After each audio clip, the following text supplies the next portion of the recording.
ሰላም ውድ ተመልካቾች እንዴት ናችሁ? እንደምን ዋላችሁ? ወሳኝ የሆነ መረጃ ይዤላችሁ መጥቻለሁ። ይህ መረጃ ምንድነው?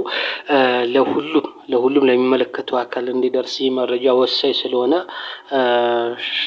ቻናሉን ሼር አድርጉ፣ ሰብስክራይብ አድርጉ፣ ላይክ አድርጉ፣ ኮሜንት አድርጉ። እንዲሁም ደግሞ ቻናሉን ተደራሽ እንዲሆን ሰብስክራይብ እያደረጋችሁ ነገር ግን ይህ አይደርሰውም ማየት አይችልም ኢንተርኔት የለውም ለምትሉት እየደወላችሁ እንድታሳውቁ ለሚመለከታችሁ አካሎች መረጃው እንዲደርሳችሁ እንድታደርጉ እንግዲህ በአክብሮት እጠይቃለሁ። መረጃው ምንድነው? መረጃውን ስጀምርላችሁ አርበኛ መከታው ይችላል እላችኋለሁ። አርበኛ መከታው ይችላል። ከፊትም ጀምሬ ስናገር ነበር። አርበኛ መከታውን የተሳሳተ መረጃ እየሰጡ ወንጀል የሚያሰሩት ሰው እንዲረሽን እንዲገድል የሚያደርጉት እና በእስክንድር የታጀበው በእስክንድርና በመስፍን አባተ በኢንሳ የደህንነት አባል በኢንሳ ውስጥ አባል የነበረው መስፍን አባተ ሰርጉ በእነ ተመስገን ጥሩነህ በእነ ይልቃል ከፋለ የተደገሰለት ማስረሻ ሰጤ እነ አዶናይ አበበ እነ ጌታ አስራደና እነ ኢያሱ አባተ በእነሱ የተሳሳተ መረጃ ነው እንግዲህ ጥፋት የሚያጠፉት። ማን? አርበኛ መከታው ማሞና አርበኛ ደረጀ በላይ እያልኩ በተደጋጋሚ ነግራችኋለሁ። ይህ እንግዲህ አይኑን አውጥቶ ሰሞኑን በተለይ ማስረሻ ሰጤ እጅ ከሰጠ በኋላ እንግዲህ እነ ማስረሻ ሰጤ እጅ ከሰጡ በኋላ መስፍን አባተ እጅ ከሰጡ በኋላ የተሳሳተ ማስረሻ ሰጤ ለመከታው እየሰጡ ብዙ ነገር ሲያሰሩ ነበረ። ብዙ ነገር ስተት ሲፈጸም ነበረ።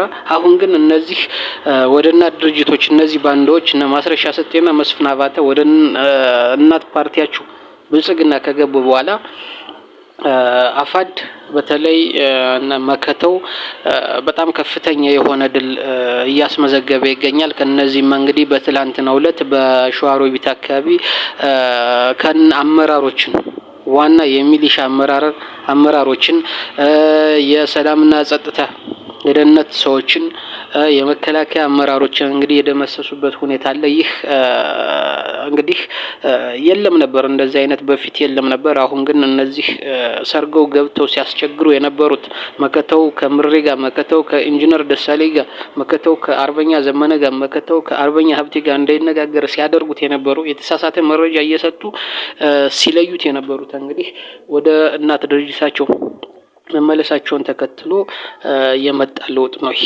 ይህ ከፍተኛ የሆነ ይህን ለማምጣት ከፍተኛ የሆነ መስዋዕትነት ተከፍሎበታል። ከፍተኛ የሆነ መሰናክሎችን ታልፎ ነው እዚህ የተደረሰው።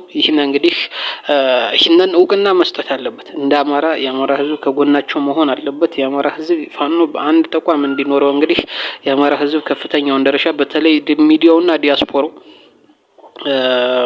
ወደ ቀልቡ ተመልሶ እንግዲህ እነ መከታውን በዚህ ሰዓት ማገዝና ወደ በልክ በአፋብሃና አፋድ አንድ ሆነው የአማራ አንድ ድርጅት መምጣት አለበት። ይህም የአማራን ድል ተንሳኤ ያቀርባል ብዬ አስባለሁ። አመሰግናለሁ።